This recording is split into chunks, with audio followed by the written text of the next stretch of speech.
Aurore chrétienne de Chico Xavier par l'esprit Neyo Lucho.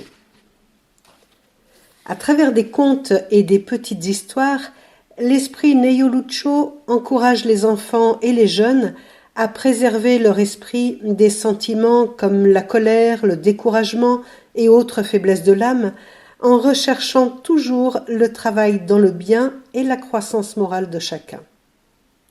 Par la psychographie de Francisco Cândido Xavier, les messages de l'auteur spirituel contribuent à l'avenir de l'enfance et de la jeunesse, en présentant des notions de justice, de bon sens et d'autovigilance, en plus de susciter le développement de la personnalité et la construction d'une aurore sublime d'amour et de paix pour un monde régénéré et beaucoup plus heureux. Chapitre 12. L'arme infaillible. Un jour, un homme en colère avait une puissante pensée de haine. Il l'a écrite dans une lettre grossière et odieuse et l'a envoyée au chef de l'atelier d'où il avait été licencié.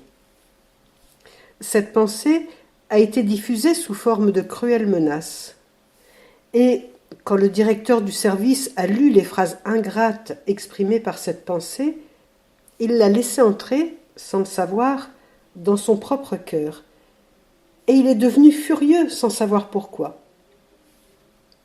Il est allé trouver presque immédiatement le chef adjoint de l'atelier et, sous prétexte d'avoir vu une petite pièce cassée, il a lâché sur lui la bombe mentale qu'il portait.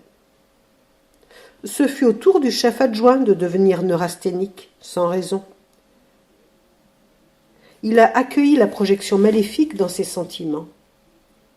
Il est resté maussade pendant plusieurs heures et, au moment du déjeuner, au lieu de se nourrir, il a lancé sur son épouse le dangereux dard intangible. Sous le prétexte d'avoir trouvé une chaussure mal cirée, il a proféré des dizaines de mots horribles. Il s'est senti soulagé. Et la femme, à son tour, a reçu dans sa poitrine l'odieuse vibration, sous la forme d'une colère inexplicable. Soudain, bouleversée par le rayon qui l'avait blessée et qui jusque-là n'avait pu être arrêté par personne, elle est allée voir la femme de ménage qui était responsable de l'entretien de chaussures et s'est défoulée sur elle. Avec des mots inconvenants, elle lui a inoculé dans le cœur le stylet invisible. Maintenant, c'était une pauvre fille qui détenait le poison mental. Ne pouvant pas s'en prendre aux assiettes et aux tasses à portée de ses mains, compte tenu de l'énorme dette financière dont elle aurait été redevable, elle s'est approchée du vieux chien, endormi et patient, et lui a transféré le poison impalpable en lui donnant un énorme coup de pied. L'animal a gémi et a bondi, touché par l'énergie mortifère. Et, pour s'en débarrasser, il a mordu la première personne qu'il a rencontrée dans la rue.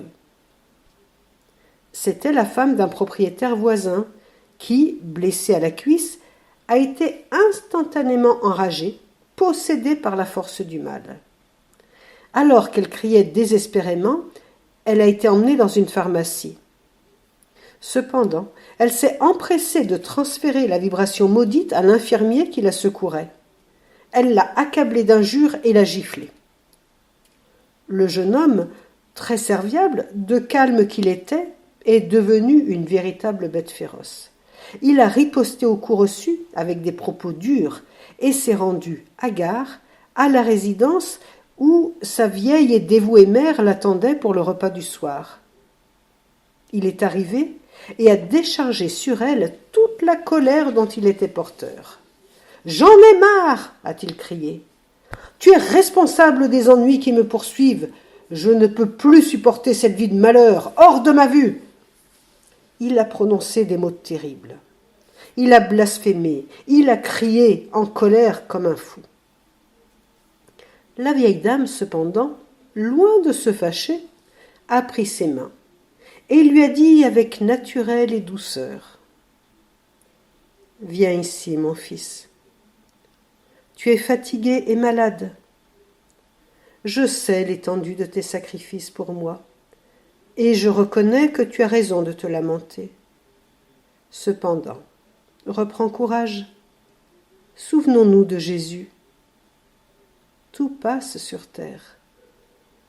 N'oublions pas l'amour que le Maître nous a légué. Elle l'a embrassé, ému, et a caressé ses cheveux. Le fils s'est arrêté pour contempler ses yeux calmes et a reconnu qu'il y avait, dans la tendresse maternelle, tant de pardon et tant de compréhension qu'il a commencé à pleurer, lui demandant pardon.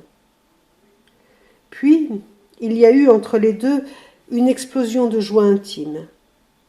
Ils ont dîné joyeusement et ont prié en signe de reconnaissance à Dieu. La projection destructrice de la haine s'était éteinte, finalement là, à l'intérieur de l'humble foyer, devant la force infaillible et sublime de l'amour.